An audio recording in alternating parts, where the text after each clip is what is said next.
Hi, my name is Marcus, and this is a companion podcast for the CG Jung Helpdesk meetup group. I host live events on Zoom every 2 weeks about the concepts and ideas of the Swiss psychologist Carl Gustav Jung. Every event, I give a presentation about the Jungian concept, so have fun with this event's topic. I want to welcome you all to a new event and a new topic, or rather two topics, which is persona in groups and Jung's ideas and concepts behind it and all the interesting things he said about it. This is an interesting event and topic to talk about because mostly what Jung talks about and what people know about Jung are these, let's say, inner world topics of dreams, hallucinations, psychology, personality. Those are all the things that happen inside the person. But Jung also talked extensively about the things of the external world, the outside world, and how people interact with that. And his psychological gateway from the internal to the external and to the outside world is the persona. And the persona is coming from theater, ancient Greek and Latin theater, meaning that in the past, when you had the actors in theater playing, they were always wearing a mask. And this mask was called persona. But the reason why it was called persona is very interesting, because in it, there was a little mouthpiece, like a pipe. And this was used to amplify the voice of the actors, because back then, no PA systems, no microphones. They had to use all the tricks to create some acoustic to really give a lot of people the chance to hear clearly what the actors are saying, what is happening on stage. So people have this mask, people have that pipe, and they were talking through the pipe. And persona consists of two words, Latin words, per sonare, so through sound. And this became associated with the mask, persona, and now Jung uses it to describe how we interact in groups and with the outside world and other people. We would call it today maybe more a role or function, and Jung uses the word persona or mask. So I said already, this is our function, how we interact with the outside world, and there's a kind of equivalent, because there's always an equivalent and an opposite for Jung. So for Jung, our access to the collective unconscious, which is the unconscious of our human nature or like psychology of the past, is our soul image, the anima, the animus, which is kind of a threshold, guardian, and the access to that psychological sphere. We also have this to the outside world, which is then the persona. And it is the outside world rather interacting with our persona than directly with ourselves, as mostly how we're established in the outside world through our persona, not our own complete personality and being. So this basically means when you don't have a persona, you don't really have access to the outside world. And Jung describes it like that. You're presenting yourself and are also perceived from the outside world, from society, from other persons in a reduced manner. You're presenting yourself in a reduced manner, and you're also perceived in a reduced manner. So when you, for example, meet a cashier at the supermarket, you're interacting rather with the function and the role of the cashier than with the complete person.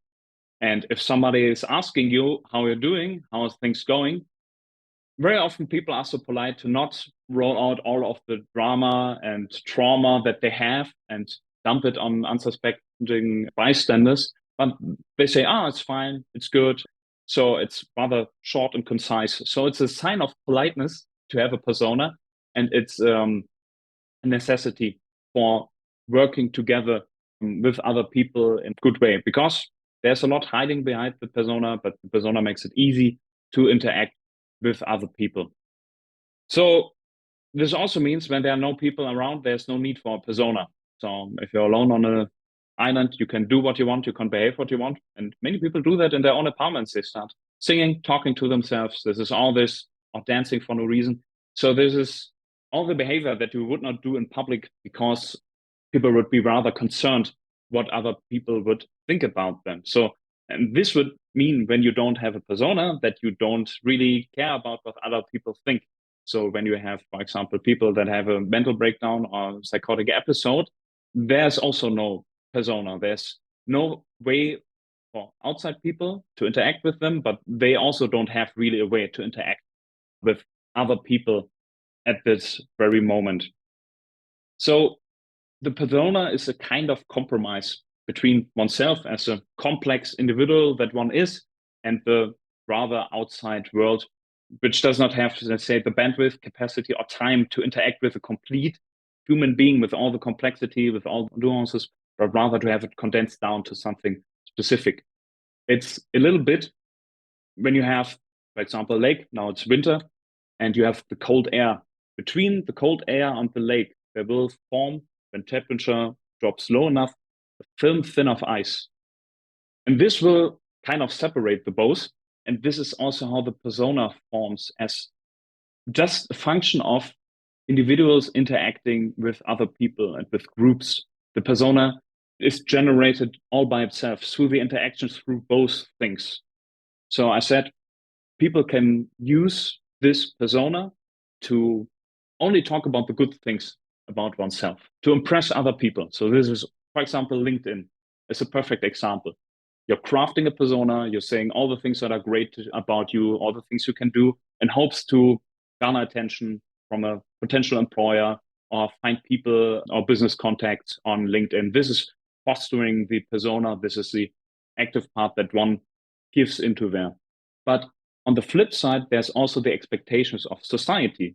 Just of you existing there, automatically certain expectations coming up. Just as, let's say, it's the Titanic and it's going down, the expectation is that the women and the children go first and the men wait when it's about the rescue boats. So when people know that you're a doctor or suspect that they're a doctor, they will automatically treat you differently, because in the mind there is this persona, there's this function, this role that people will automatically assume about you. So on the one side, of course, you can foster certain things, but on the other side, there's this automatic, let's say, projection, expectations about you that you also cannot escape. So the persona is not something completely inside of us, but it's something outside of us, which is, as I said, a compromise between the individual with its demands, hopes, dreams, and so on, and the society with its expectations. So when we talk about the outside world consists of objects. And oneself as a subject becomes an object just by being in the outside world of others. So there is a certain degree of control that one has about one's persona, but once it's out, pretty much out. And this is very often how, for example, hit pieces in the media work, that you talk about a certain person to craft a certain image about that person and attach it to that to, for example, get it kicked off from social media or out of the job or something like that. This is a strategy that we see today pretty often. And this is what I mean with the persona is not necessarily within oneself, but it's rather something outside oneself. I guess what makes it a lot different in comparison, to, for example, to the anima or animus, is that the persona itself does not have any psychology or own agenda or something. It's rather this inanimate mask that one wears or has to wear. So there's not much more complexity more than that. And the persona has certain pitfalls associated with it, in the sense that it's also very easy to hide behind a persona. So as I already established, there's a narrow bandwidth that people have to interact with each other. When it's a cashier, it's just a couple of seconds. And of course, this can be used to, let's say, pretend. So remember many years ago, there was this movement of the pickup artist. So that really tried to craft their personality, their interests, how they look, how they acted, to get into bed with women very easily. So they were basically just crafting their persona and also trying to hide behind it, to say like, oh, I'm so uninteresting. I have to craft something so to get the opposite sex interested in me. And this is a pitfall that Jung said, especially men can fall into. So when men get a certain status and are in a functioning group or society, they have a role associated with it. They're maybe even promoted. They are boss, leader, something like that. They have achievements. So it's easy then to say, okay, I will just feel at home in my persona and ignore everything else about my personality and hide just behind that. So I'm just constantly fostering that LinkedIn profile and make myself interesting and post all the nice vacation pictures on Facebook, Instagram, and all the other social media platforms. So that the focus on the persona and crafting the outside image takes away the attention and care of the inner psychology, the inner world. For Jung, it's always the same. When you focus on one thing, you disregard the other thing. And she says the same way, if you only focus on your anima or your animus, you're so focused inwardly that you do not really have something on the outside much to show, or might seem rather weird. So it's easy for compensation to feel oneself better by hiding behind the persona. But of course, this is not a really valid strategy for life, because as Jung always says, when you focus on one thing too much, on the other side, there will come a compensation and will try to get one back into the center. And this is blindness to the inner world, where Jung sees the danger always of, let's say, the outside world. If you're only entangled in the outside world and you're only focused on that, and you said there's a problem for extroverted people, then all the background stuff is still happening. You're just not noticing it. So this describes the persona part, how a person interacts with the outside world. But what you also have in the outside world is a lot of human beings. And if you bundle them together, you get groups. And groups is a second topic. As Jung talked a lot really about different types of psychology. He talks about developmental psychology, differential psychology, and this is now group psychology. And for those people who are familiar with all the things that Jung talked about, it's very individual focused. And also when he talks about groups, he's very focused on individuals. So Jung is critical of groups because there are certain things that happen in the psyche once you're in a group instead of a singular person. And he said, groups are very often a kind of refuge for the individual. This means it's very easy to hide in a group so that you don't have to develop yourself, but rather just conform to the group and everything is fine, that you've then been taken care of. It's on one side, of course, a place for loneliness, but also a place of hiding away from responsibility. And he called it really to have like the loudness or the sound and the fire to disperse all the negative feelings and things people don't want to deal with. This is analog to some still pagan rituals that we have in the modern world. For example, when you have New Year's Eve, or we have it also in Germany in the spring, or with Halloween, where you try to make a lot of noise, a lot of sound, a lot of fire to chase away the devils and the bad ghosts. So a similar thing happens in a group because a group is loud, things are constantly happening, there are stimuli. So this distracts from the inner needs and the inner responsibility. This is the danger of groups in general. And what happens then for Jung is, because you're taking away the attention from the inner and from developing the own consciousness, this means that in a group psychology, it condenses down to the most common denominator. This means a group, even though that it consists of several, let's say, complex individuals, as a group, they are less complex. An example would be when you have two people talking with each other. You can have a whole conversation. You can have it for hours. You can talk about different points. You can argument. You can differentiate and so on. This becomes way harder when you try to interact with a group. For example, in a concert, where this whole complexity that you can have between two people boils down in a group to basically yay and nay and boo and some basic sounds, not really allowing for the complexity of exchange. So in a concert, that's perfectly fine because there's not much for the group to do than to experience the music, listening to the music. But this becomes, of course, more difficult when you have something, for example, like a mob, a group of people that are, let's say, possessed by a common spirit. And this is, if we look at the psychological model that Jung had of the psyche, where we have our consciousness, we have our personal unconscious, and we have our collective unconscious. The lower you go, the more archaic things you find. And similar as a group, the bigger the group gets, the ideas and the concepts that are able to move the group get more and more archaic and simpler. And this goes then down to basically emotions. When you have a group that's in panic, you have a stampede. So many years ago, we had this tragedy at the Love Parade. It was in Duisburg, where, a huge group wanted to go on to the Love Parade, but the area was full.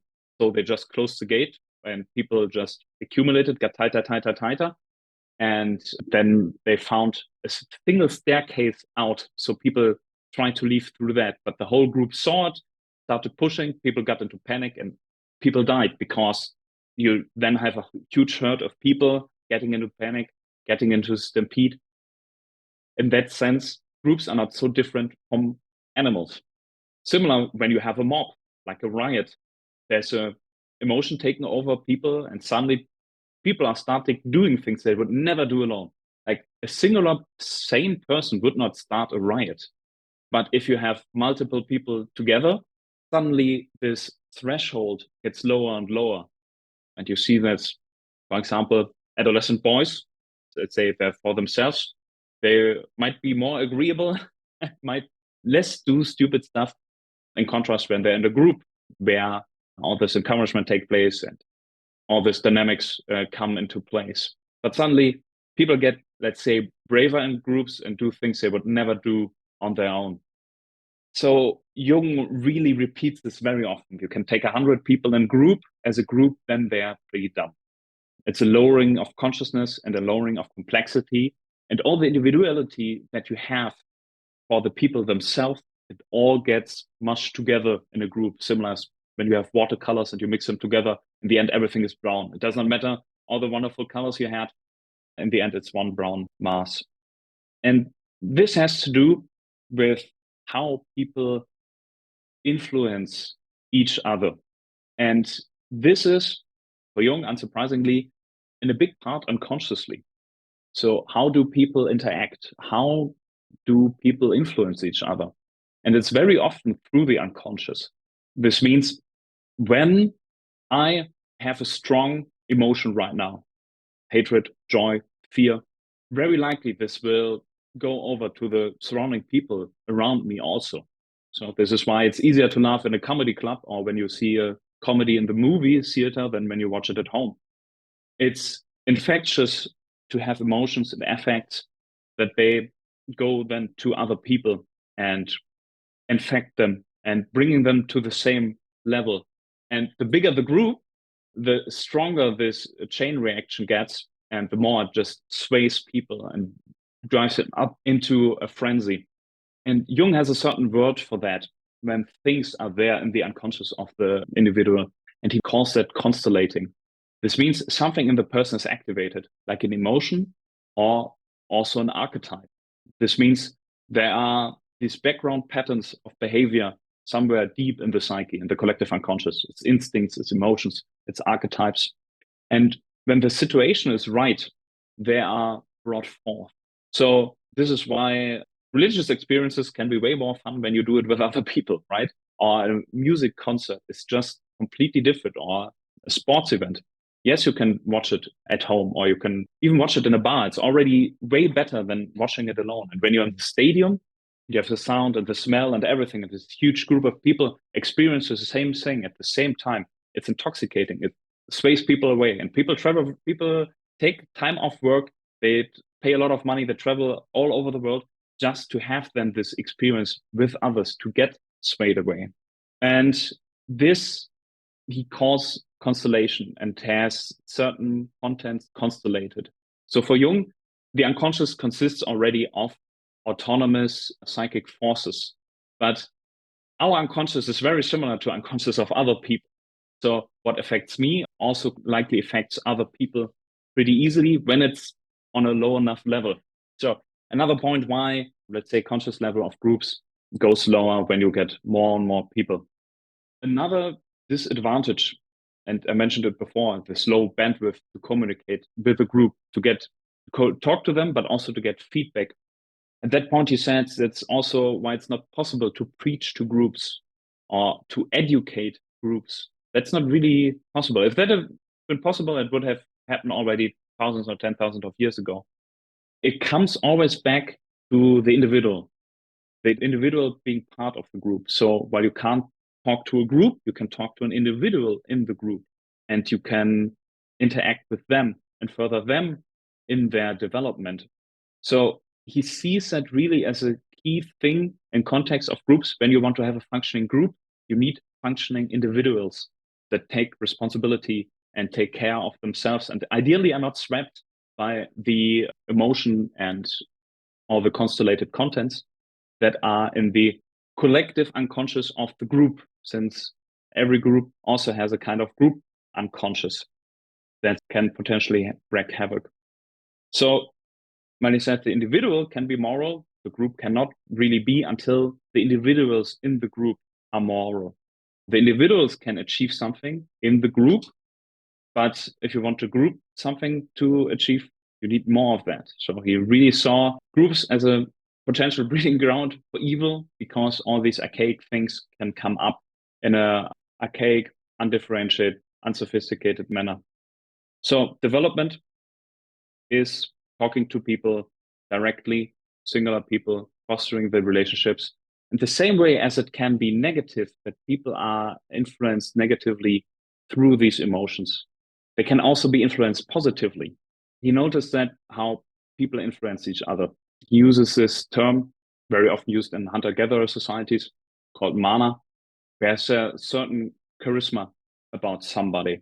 And he very often associates that with the, let's say, I don't want to say higher consciousness, but more differentiated, more well-rounded consciousness, that people can feel, oh, there's somebody there that has experience, knowledge that I might not have. And this causes a kind of looking up, but also imitation of that person, which can create then, of course, a positive feedback loop for groups, since people then can orient towards that. But all in all, this can all fall flat if people go into a group just to be unconscious and live only in the psychology of the group. This can happen in families. You saw that very often when people stay in an infantile mental state of mind, where they just exist through the relationships around them, mainly siblings, the parents, or their children, where there's not personal responsibility taking place and personal development, but rather being entangled everywhere else. So people don't have to deal with their own problems, running away. The antidote that Jung saw for such behavior of kind of devolving of groups and automatic devolving into a more archaic state, he saw in culture. Culture meaning giving people a way to manifest positively archetypes. So archetypes are always there. They're always in the collective unconscious. They come out all by themselves, activated by certain situations. But the question is how they are then manifested and how they are provided a ground to be productive and to be in a positive form. Let's say aggression. This is an example which I use very often. Like, everybody knows what aggression is. Everybody has felt aggression. Aggression will always be there. The question is how you channel it. So there are certain times when aggression is a very good thing and a useful thing if used in the right way. For example, in sports, when you're playing football, you should find a way to be aggressive. Or if you're a policeman, you should be able to have a certain control about your aggressiveness to push into certain directions. It does not mean to immediately hurt people, but rather to channel it and kind of one appears or one talks, the action once does.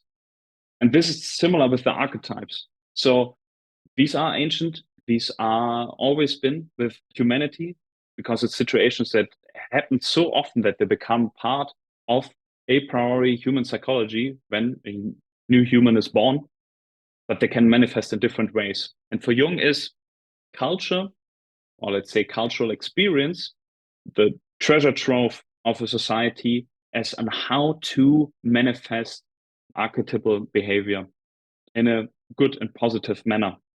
Because when you get lost in the group, you can get swept away. And this is what he really sees as a problem for the modern time as modernity and humanity progresses. the groups get bigger, bigger, bigger, and bigger. On the one side, of course, we have more human beings, but also we have more ways of organizing and living together in bigger and bigger groups.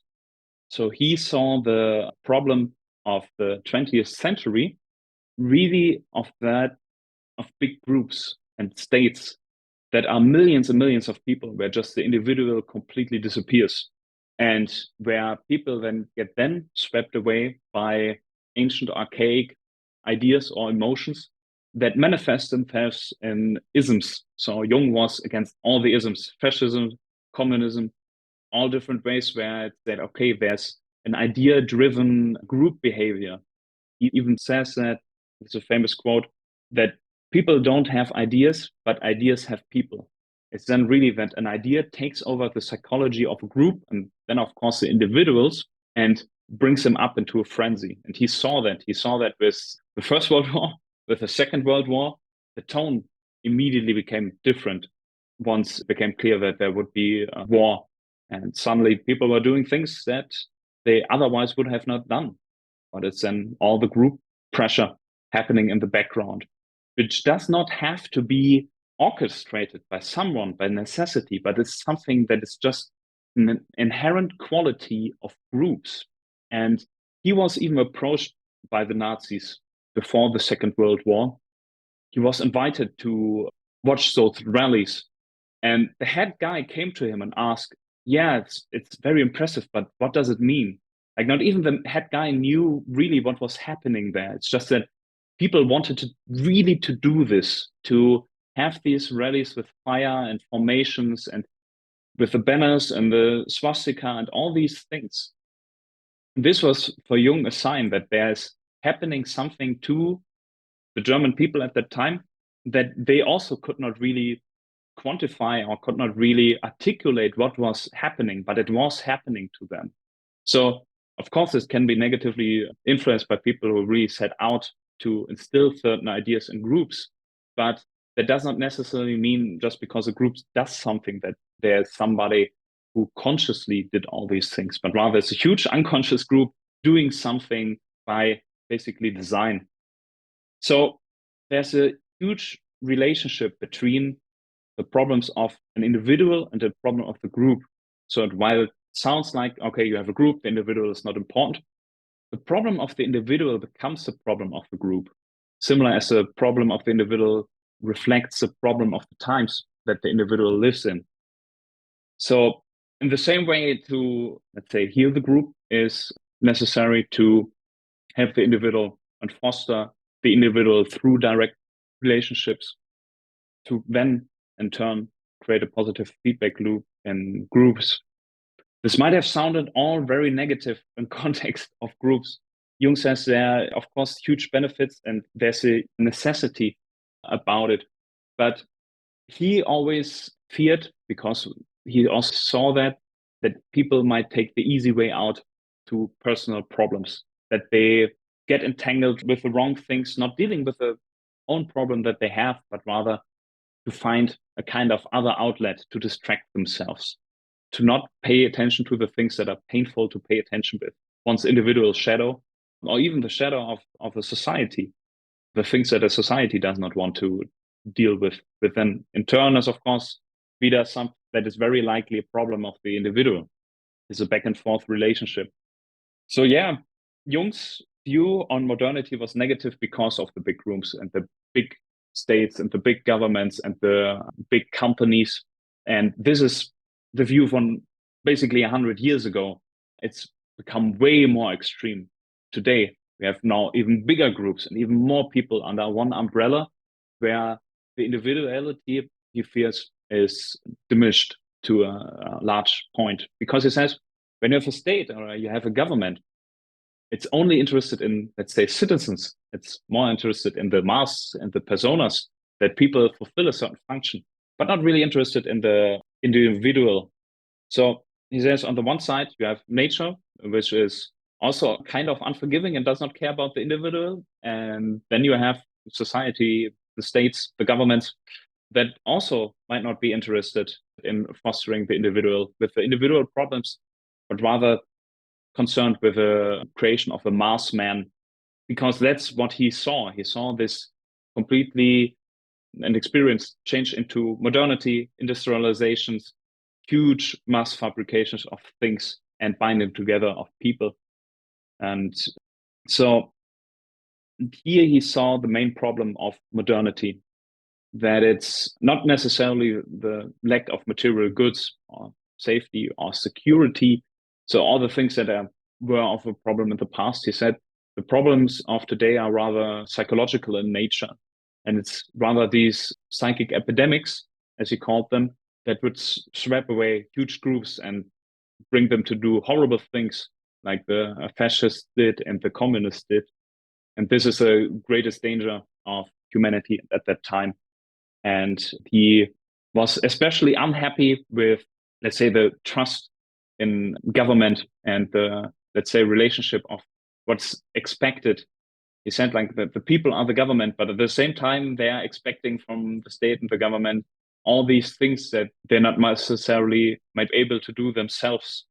He said this is not really a healthy way to look at it, and he was very critical about it. But he was also Swiss, so of course he was critical about big countries, big groups, and also big government. Yeah, this would conclude my talk about these two concepts about persona and groups. And I want to thank you for listening, and I hope you learned something. This was this event's topic. Thanks for tuning in. During an event, a discussion part follows after the presentation where all attendees discuss the just presented topic or other Jungian concepts. If you also want to join, find the group on meetup.com. The name of the group is CG Jung Helpdesk. Also make sure to subscribe to the podcast on the platform of your choice. See you next time.